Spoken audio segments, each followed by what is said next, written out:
Raise your hands. CAPM? PMPs? Ah, excellent.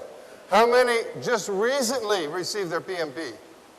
Congratulations, well done. Your journey is beginning. How many have risk management certification, credential? Scheduling professional? Program management? Okay, a challenge. This conference is about excellence, growth, and transformation. It's about, and yesterday, they applied this to the transformation of India. Today, this morning, I'd take a little different twist. I'm going to invite you for your personal transformation so that you can achieve your personal excellence and so you can transform yourself and others. So, how many of you heard or know of a project where there was a good project plan, a good charter, a well-written risk plan, even an excellent schedule, and yet the project failed? It didn't deliver on time, it was out of budget. And even the customer may not have been happy. Can you think of a moment like that? Do you know of those kinds of projects? Well, I experienced one. I was working in a semiconductor company in the Silicon Valley, just finished prototyping a new semiconductor tool, and the general manager called me into his office. I was a consultant. This guy, big man, usually very smiley. He gets up, shuts the door, sits down, and he has a grumpy face. I knew something was wrong. My first reaction was maybe it was me. He said, "Today is a unique day. Today we lost $24 million of business today because our sales team and our engineering team didn't deliver to the production people what they needed to produce the contracts. The Pacific Rim supplier called us up, canceled. We talked, and he said, what I would like you to do is go work with the VP of Operations and see if, in fact, we can resurrect this project, resurrect this contract. That was Wednesday. As I got up to leave, he goes, oh, and by the way, they have to be in country next Wednesday with a solution. No pressure. So, what was happening here is this was a case of where the knowledge was being applied well, the technical competencies of project management was doing well. It was the leadership competencies, how people were working together, was not doing so well.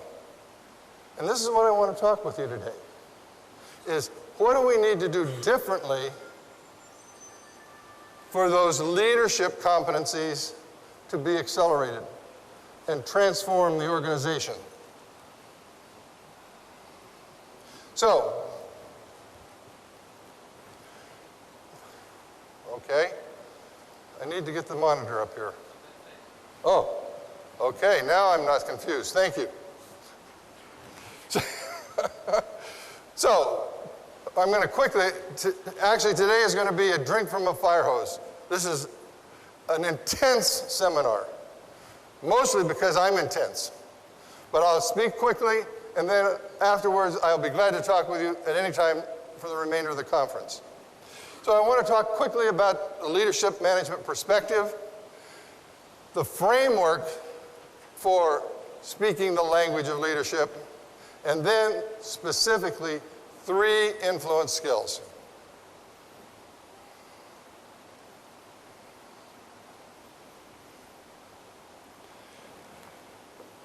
Thank you, Tejas.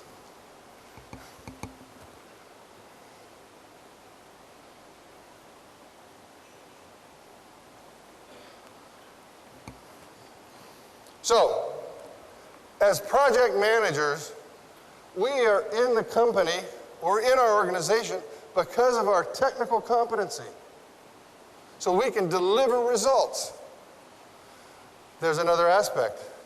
It's our leadership competency. And this is how we establish trust. This is how we build a culture of teamwork. And it's through the way we communicate with individuals as to how this trust is brought forward. So, Patrick Lencioni wrote a book, The 5 Dysfunctions of a Team. If you have not read this book, I encourage you to read it. It talks about what are the barriers of leadership that get in the way. And as you see on this slide, the very base of that leadership pyramid is trust. And you heard that this morning from our invited guests. The importance of trust. Without trust among the team, among the stakeholders, between the team and the clients, then there is a very, very weak foundation. Just as importantly, we need to be able to manage conflict. This doesn't mean we won't have disagreements. There'll be differences of opinion. In fact, that's healthy. We need those different points of view. It's when that conflict becomes personal or diminishes the capability and the humanity of another person, this is not so good.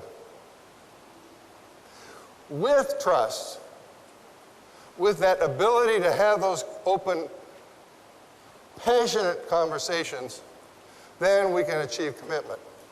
All this is in that leadership realm. Now, the top parts of this pyramid, focusing on results and embracing accountability, this is back home in our project management technical skills. You know, how we develop plans, how we do work breakdown structures, how we do schedules. Those are our technical competencies that help focus that results. And the way we document that and communicate to other people, that establishes that accountability. So, what is this about a manager and a leader?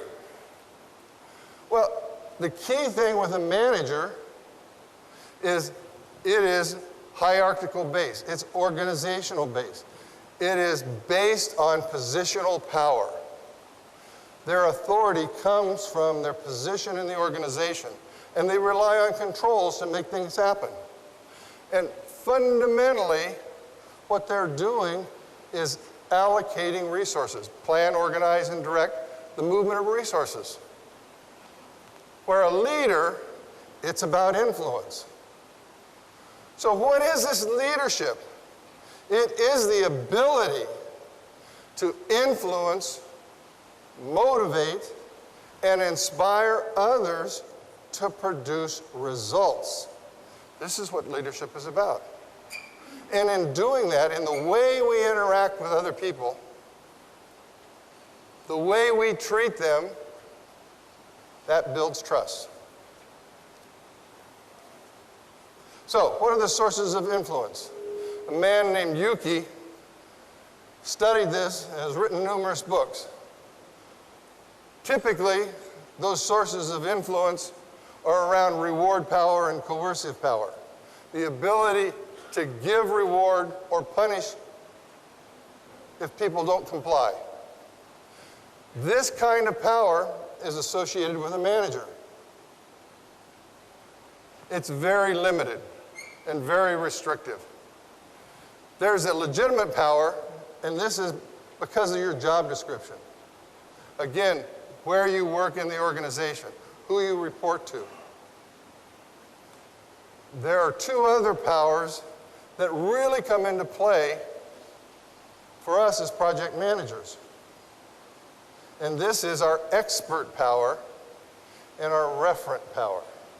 That expert power is our ability to master the technical knowledge of project management, the ability to manage or master the technical knowledge of your business. That will help you. The difference that makes a difference, though, is the referent power. It's you treating others with humanity. Okay, now I want to switch gears quickly and talk about the framework for skills around influence and speak the language of leadership. We've heard today, this morning, and if you look in the PMI on Appendix G, interpersonal skills, it talks about the importance of communication. When you think of this, can you name the 3 or 4 things that you do so that you're a good communicator? Do you have that same level of knowing as you do about how to build a schedule? How to create a project plan? How to do a risk analysis? If you're like most project managers, we're very, very skilled in the technical skills. But when we start talking about what we know specifically around communication and being able to influence other people, motivate them, that knowledge isn't so precise. At least it wasn't for me. So, what I'm here to say, and hopefully inspire you, I invite you to listen to 3 different things that we're going to talk about. But first, the foundation. At the very base level, at the simplistic level, communication is about oral skills and written skills. Now, there's some people out there that are really good with numbers. I know this. We're project managers and engineers. And somebody's quickly doing the math and going, oh my goodness, something's wrong with your calculation, Phil. There's 30% missing. What happened to it? It's the nonverbal. 30% of our communication is nonverbal. So this is another challenge why when we're working in a virtual community, it's very difficult to build that trust. It's very difficult to communicate with other people. I'm going to share with you some tools that can help. Hershey and Blanchard brought forth this model of situational leadership. They're the first people that said, we've got to change our communication style. We need to be flexible in the way we talk, depending on the situation. Some cases it's more important to tell people what to do. Some people it's more important to sell, to participate, ask their participation, or delegate. But the most important part of this model was they introduced the notion of, as a leader, communication flexibility. So, another key piece to the communication model here. Daniel Goleman, in the early 1900s, wrote a book, Emotional Intelligence. It matters more than IQ. What he's saying is, you know, our IQ, the chip speed of our biocomputer, it's fixed. There's nothing we can do about it. Emotional intelligence, he said, is important because if we know ourselves and can self-manage, and if we're aware of others and can manage the relationship, now you can use that technical knowledge. And in fact, building relationships, meaningful relationships, is the key to success. Now, the book is a very tough read. I have to tell you. I bought it a long time ago. I still haven't finished it. There is good news, though. On the PMI website and on Amazon, and if you're a Kindle user, you can download it instantaneously. A fellow project manager wrote a book, Emotional Intelligence for Project Managers. It's a very good read. Now, I'll give you a very quick synopsis of it. Goldman is saying there's really two things: personal competence and social competence.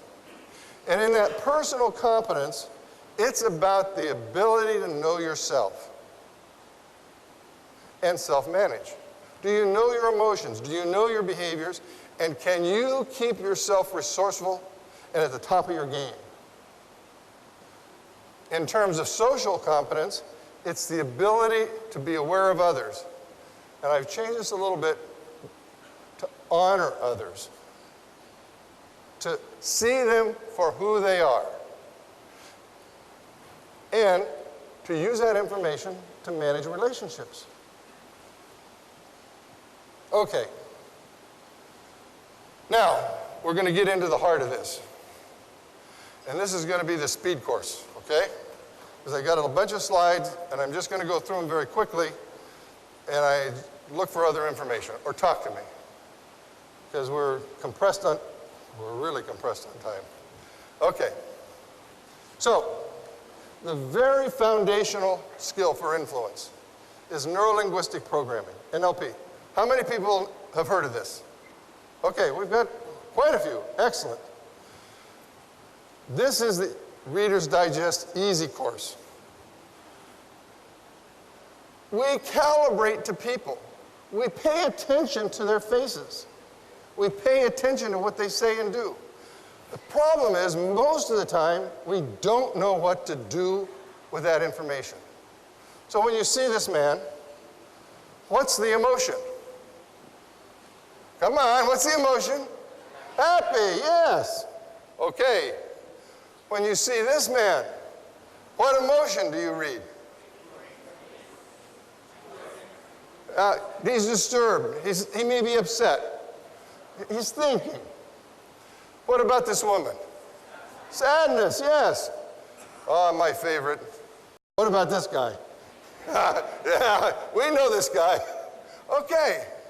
You know, so here we're calibrating to people. Now, when you see these emotions, as a project manager, do you know what to do differently to communicate with somebody like this? This is a skill. You can learn this. Now, it's not only what we see, but it's what we hear. So, if someone says, "Oh, boy, my wife's going to leave me." What's the emotion? Sad, yeah. So you can hear it in the tone. Now you're seeing some clues from my body too. The other person is going, "Whoa, my wife's going to leave me." It's a whole nother story. Same words, yet completely different meaning. Okay. So, anger. So, in neurolinguistic programming, the way we pay attention to influence is a thing called predicates. It's the verbs that we naturally pick to communicate with others. And in one column is everything about visual words. I see the style of communication that resonates with that person. The other one is kinesthetic. Boy, I can't get a hold of this one. It doesn't feel right to me. I got a solid grasp on this now. The last one is an internal dialogue. It's the conversation that we have ongoing in our head. And words like, Well, let me think about that. I need to process that a little bit. Well, I need to pay attention to, and then they finish the sentence.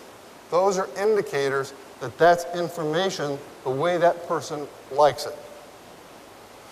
So, if we pay attention to that and we use the same style of predicates, it builds a small connection. Because what we're doing is honoring that person's reality of the world. There's another one about eye accessing cues. And this is a colleague of mine.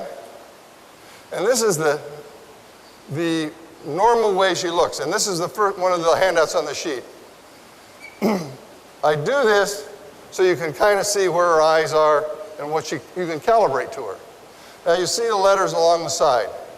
These are different positions and it has different meanings. So, as you're looking to her and you see her eyes move in that direction, she's visually constructing an image. So, what do you do when you ask somebody a question and they look this way? Probably nothing. What you could do is ask them, what are they seeing? Are they constructing something new? Over on the other side, if they look up this way, am I doing it right? No, this way. I'm confused. This other direction, they're looking to recall a visual image.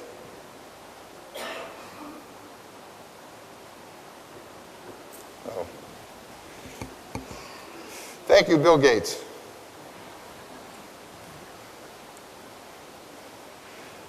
Looking side to side, they're constructing a sound that they may have not heard before. Looking to the other side, they're recalling a conversation. Looking down, and in fact, this picture, I know that Kim is my colleague. She just lost her favorite animal. Passed away. And so I asked her a question about this. And this is the response. You can see that deep emotion and the way her eyes just naturally went down. So, this is a clue that somebody has deep feeling about that situation. Internal dialogue. Somebody's thinking about things. So you can use this information to start to ask questions to elicit a response. So instead of somebody being quiet, you can ask them a question and get information back and start that conversation. Straight ahead, kind of, hello? Well, actually, that's a rude thing to do.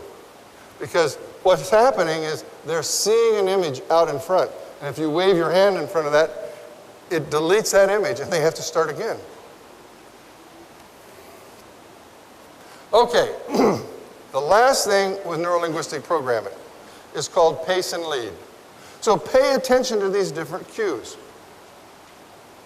And so if somebody is speaking very, very quickly, and you don't naturally speak that way, then you can speak a little faster and then start to slow down so that they'll follow your lead. What you're doing then is pacing them and then leading them to another place. Very simple things, but these are the foundations. Now,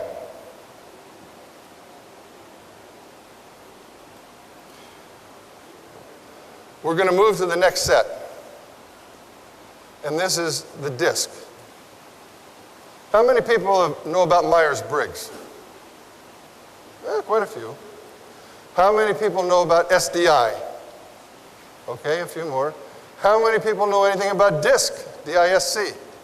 A few. Okay. So, here's the big difference. Myers-Briggs is a psychological profile. It's talking about what you see and how you mentally process the world.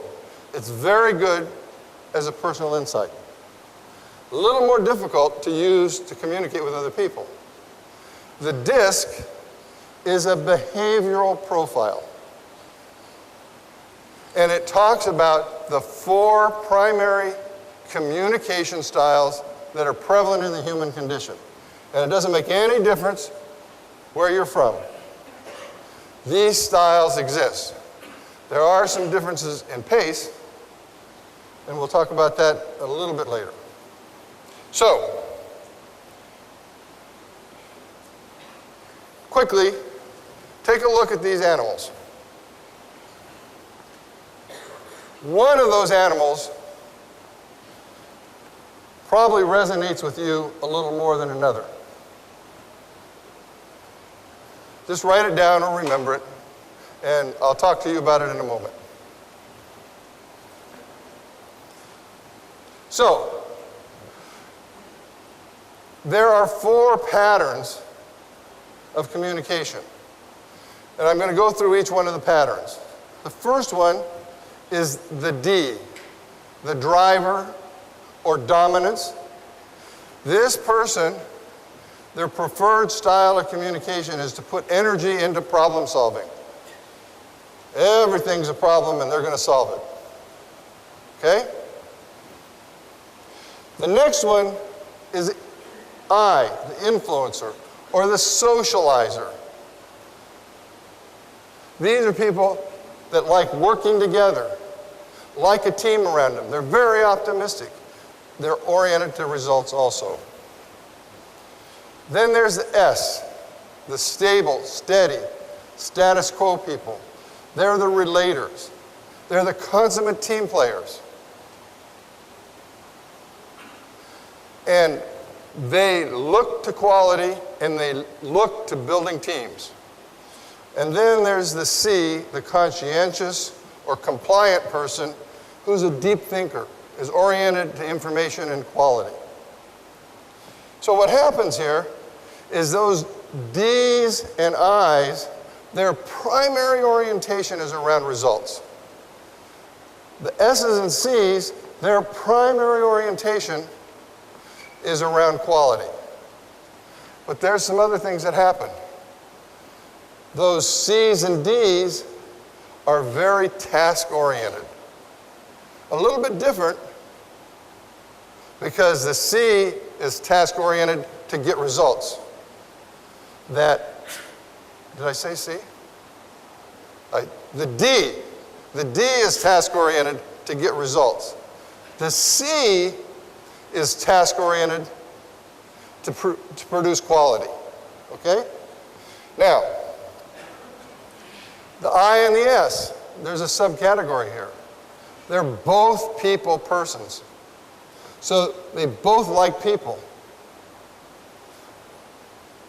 That I gets things done through people. They know the value of having a team and getting them excited. That S, they like that feeling of camaraderie, that esprit de corps that comes with a team. And they like the stability and the predictability that a team delivers. So those are little subsets.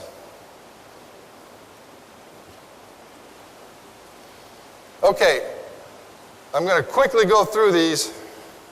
And again, this whole presentation will be posted in a PDF so you can download the information.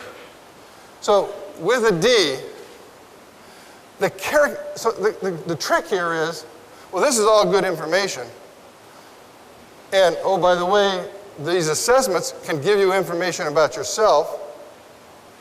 But so what? You've got a team of 10, 15, a company of 20 people or 100 people. If not everybody's taking the disc, how do you figure this out? Well, this starts to become the way you can figure it out. Because each style has behavior patterns associated with it. And I'm quickly going to go through those. So that D, very strong voice. They speak rapidly. They get really, really excited. They start pointing their fingers. The I, they're very animated, very expressive. There's a warmth in their voice.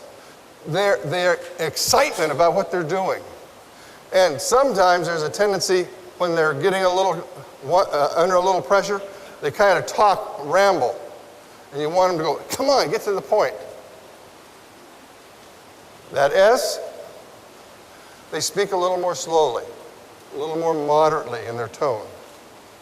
Their body language, any gestures that they have, are usually close into their body. The C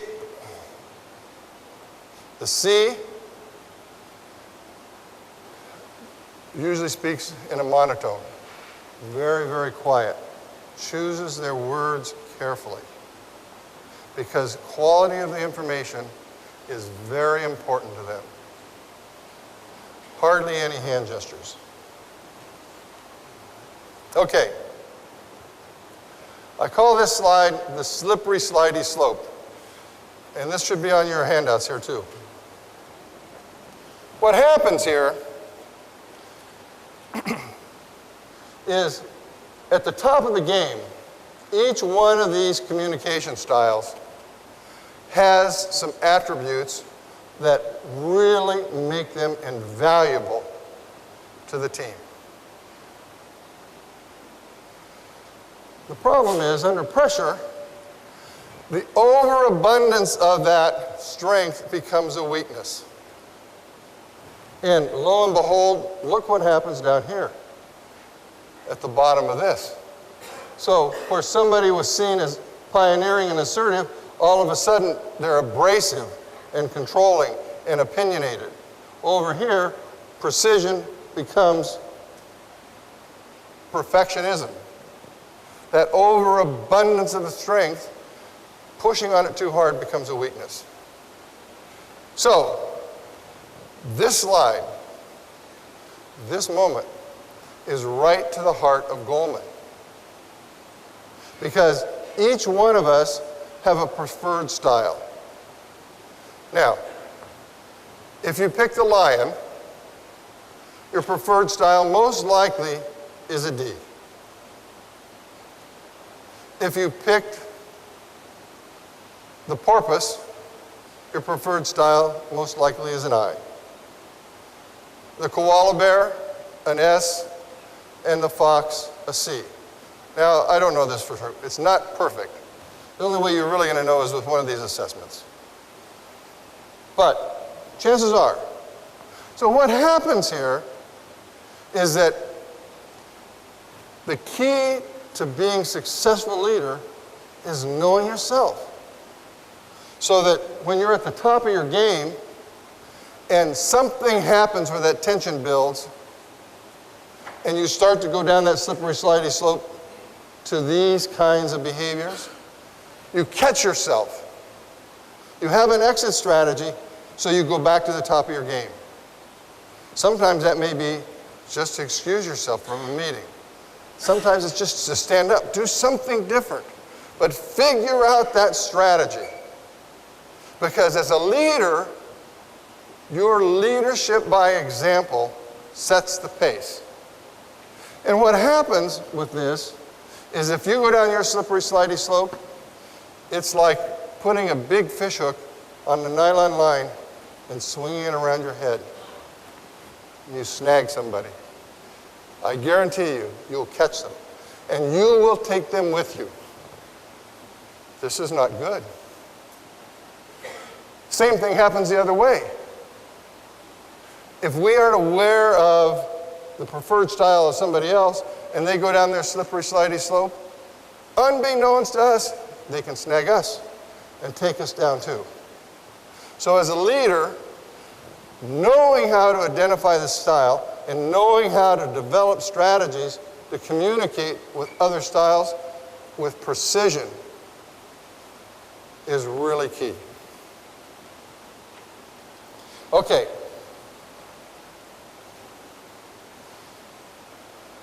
I'm hurrying. Some typical responses. And so what I'm trying to do here is help you start to understand how to start developing some strategies.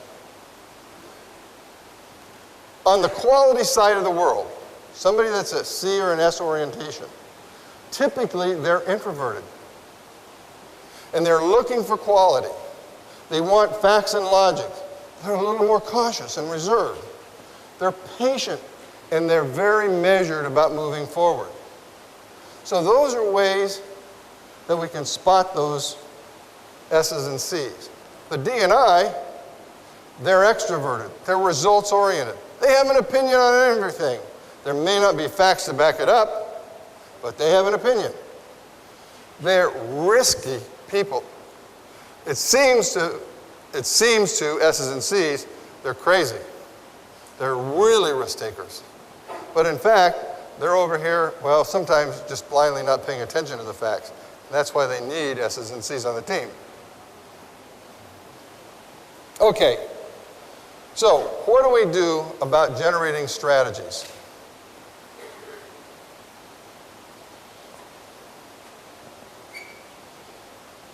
So, if you're on that DI side of the world, you need to slow down. You need to speak in a softer tone. You need to give the S's and C's time to think about the information. Give them time to respond with quality, facts, and data. And the best thing you can do is say, you know, I really need to know where we're going to affect quality. And what do I have to pay attention to? So come back to me with those things that we really have to take care of from a quality perspective so we can get this plan on moving forward. And take all the time you need between now and 4 o'clock. Then come back. What I've done is very graciously respond to their model of the world. On that other side, learn to speed up. To speak up. A lot of times, somebody that's an S or a C, they're hesitant to speak their mind because they don't know all the facts. There may be something missing. And what that D and I is looking for is, this is the answer. Now, a strategy you might use is trust your gut. Trust your instinct. Give your answer. Say, oh, yes, we can move forward. Then go back and verify. Now, here's the difference. Is if you found something that you missed that's important, when you go back to that D or that I, what do you think is going to happen? Are they going to be upset? No. Because if you say, oh, I just found something out, and this is going to have a material effect, and here's what we need to do differently. Their response is going to be, oh, thank you very much. Okay, let's go. Because the D and an I, their motto is, action is better than no action. And we can always fix it along the way. S and C, their motto is, measure twice, cut once, waste nothing. Okay, I'm going to switch.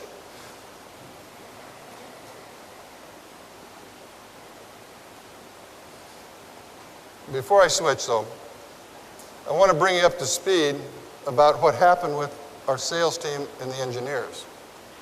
Because what was happening with those people was the fact that the sales people are classic I's. Let's get going. Let's move. Let's address things. We made it. We sold it. You got the easy job. Build it.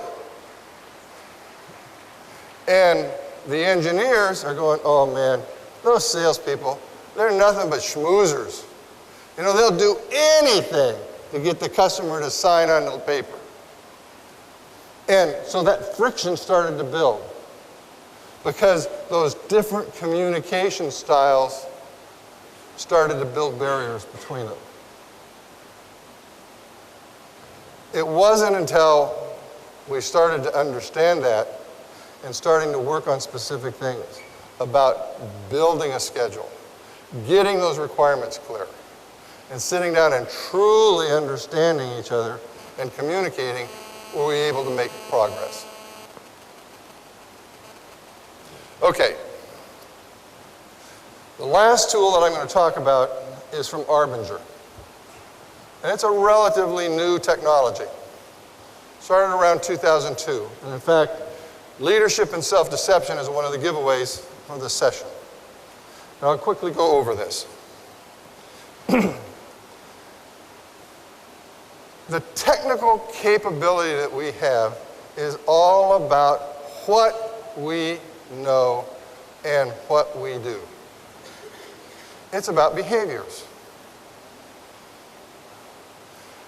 What Arbinger is saying is that there is something much deeper than that. And it's a way of being. It's about how we interact with other people. And in fact, there's two ways that we can choose to interact. One way is we can see a person as a person. We can see their needs, and we see their humanity. That way, Arbinger calls is being responsive to the needs of others. Now, the other way is to see a person as an object. And this is called the resistant way, or being in the box. Now, how is this? Because when we are resistant to the humanity of other people, we build walls around us. We put ourselves in our own box. Specifically, there's three distinct ways that we see people as an object. One, they're obstacles. They're just in the way. Two, they're a vehicle. They're nothing more than a tool, a wrench to build a vacuum system, a person to write a line of code, somebody to pull some wire. That's all they are, is another tool. Or they're completely irrelevant. When this happens, we begin to blame others. And this is exactly what was happening with the sales force and the engineering team, is they were each blaming the other for why we were in this predicament. They were building walls around themselves. And they began to justify their behavior and the way they treated other people. This is a poison that spreads through an organization. And we as leaders need to stop it. So how do we do that? Very quickly, I'm going to just zip through here. At the top is usually what we pay attention to. The corrective actions. What do we need to do? Oh, we need to do this process. We need to do that. In fact, the answer lies much deeper. To help things go right, we need to listen and teach others. We need to build relationships. And sometimes need to build relationships outside the team because those folks can influence the behavior of the team. But at the very base of it, we have a choice. We have a choice to either see people as people or see people as objects. And it's only when we choose to see people as people do we really be able to make this happen. So, here's some things on the way of being, some guideposts. In conclusion, we as project managers are hired for our technical competency and our business knowledge to deliver results. But we also have an obligation for our leadership competency to establish and build trust.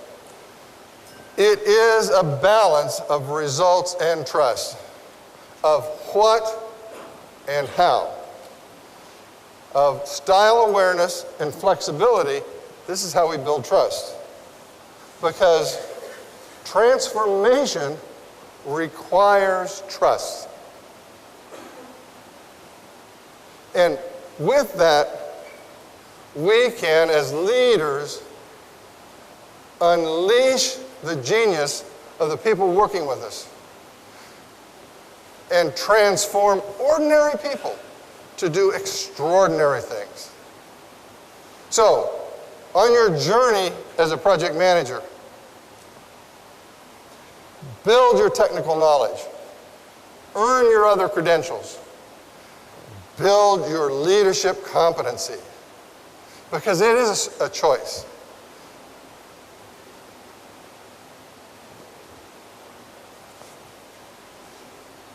You can choose to honor the humanity of others or not. You can choose to inspire and motivate others to produce results. I encourage each of you to look within yourself, take the challenge, increase your technical and leadership competencies, and continue to make a difference. Thank you very much.